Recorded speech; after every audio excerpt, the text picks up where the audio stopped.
மரியே வாழ்க. இறையேசுவில் அன்பிற்குரியவர்களே, தவ காலத்தினுடைய 4வது வாரம் திங்கட்கிழமையில் நாம் இருக்கிறோம். இந்த நற்செய்தி வாசகத்தில் அரசு அலுவலர் ஒருவர் இயேசுவிடத்தில் வந்து தன்னுடைய மகனை நலமாக்க வேண்டி இயேசு முன்பாக நிற்கிறார்.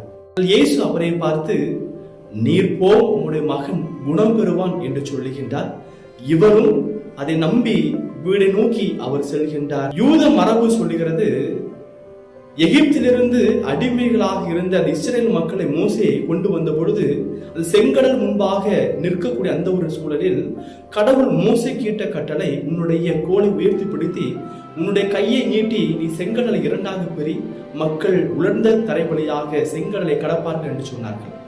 ஆனால் அந்த யூத மக்கள் அவருடைய மரபு என்ன சொல்கிறது என்றால், அந்த இஸ்ரேல் மக்களுடைய முதல் குழு அந்த செங்கடலில் கால் வைக்கும் வரைக்கும் அந்த கடல் 2ஆக பிரியவில்லை என்று சொல்லப்படுகிறது. அப்படின்னா அவர்களுடைய நம்பிக்கை முதல் அடி அவர்கள் கடலுக்குள் எடுத்து வைத்தது அந்த கடலை 2ஆக பிரிப்பதற்கு அது வழிவகுத்தது.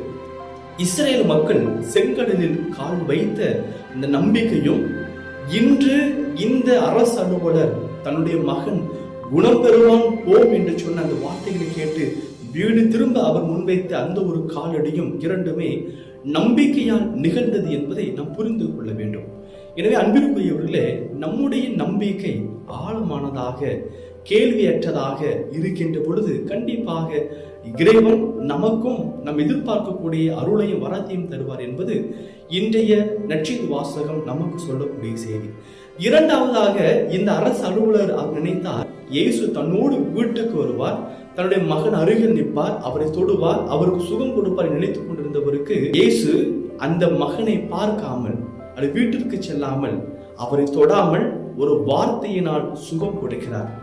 அன்பிற்குரியவர்களே, நம்முடைய வாழ்க்கையில நாம் கடவுள் இப்படியெல்லாம் அற்புதங்களை செய்ய வேண்டும், இதையெல்லாம் செய்ய வேண்டும் என்று சொல்லி நாம் ஒரு விதமாக எதிர்பார்த்து கொண்டிருக்கிறோம். ஆனால் கடவுள் ஆண்டவர் இயேசு கிறிஸ்து தனக்கே உரிய பாணியில நாம் வேண்டி நிற்கக்கூடிய அந்த தேவைகளுக்கு செவி கொடுப்பார்.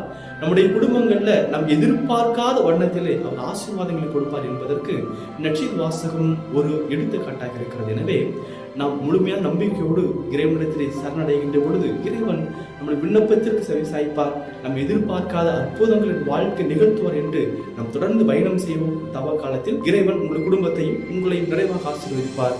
God bless you.